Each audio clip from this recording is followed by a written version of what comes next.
वो थे नहीं, एक वो तोते थे, काफी सारे कबूतर कह सकते हैं, तोते का एक मुखिया था, प्रधान था, जो उसकी सब बात मानता था।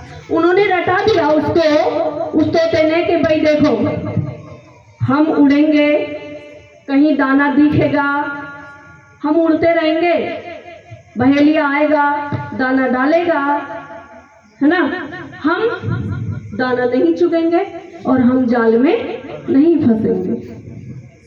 आया बहेलिया, पेड़ पे बैठे हुए हैं सारे और यही गीत चल रहा है। कौन सा?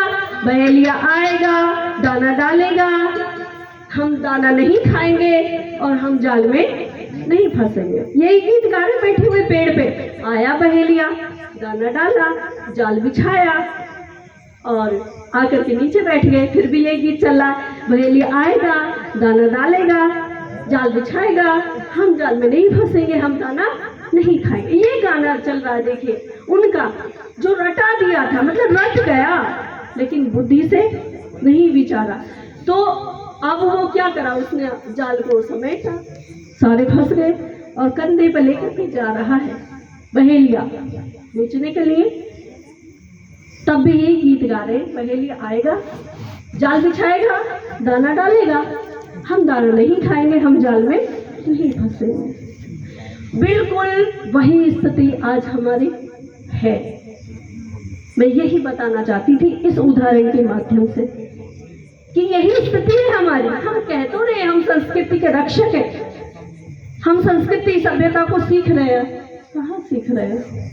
धरातल पे आएंगे तो हमारे पास कुछ भी नहीं है। उस समय हमारे बच्चे अभी पत्रकार पूछते हैं, पहुंच जाते हैं कि बताइए गीता का एक श्लोक बता दिए, एक मंत्र बता दीजिए, उनको याद ही नहीं है। मैं तो देखती हूँ, आप भी देखते होंगे, आप तो सब बुद्धिजीवी वर्ग है और सभी मेरे से बड़े हैं। तो और गैर जो हमारे दूसरे धर्म वाले लोग हैं ना, उनसे अगर उनके बच्चों से कहा जाता है सुनाओ, तुरंत सुनाते हैं अपनी आयतें, तुरंत। क्यों? क्योंकि हम अपने बच्चों को मंदिरों में नहीं भेज रहे। हम अपने बच्चों को, अरे पहले तो गुरुकुल में जाते थे, गुरुकुल तो छूट गए, अब मंदिरों में तक भी नहीं हमारे बच्चे आ पा रहे हैं, सीख नहीं पा रहे हैं। तो कैसे बचेगी संस्कृति? गीत गाने से थोड़ी ना बचेगी। हमें आगे बढ़ना होगा, हमें करना होगा धरातल पर कार्य।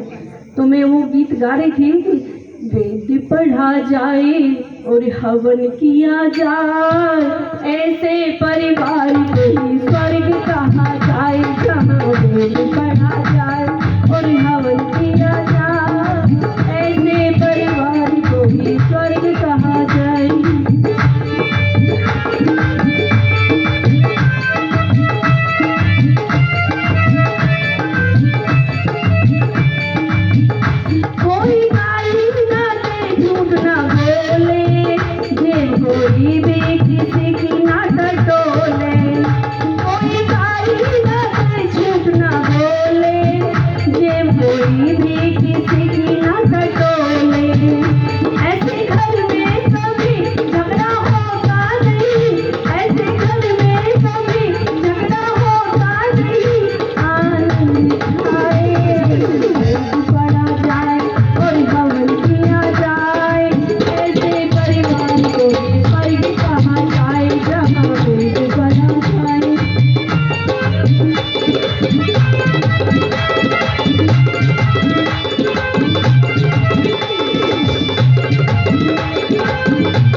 ध्यान से सुना।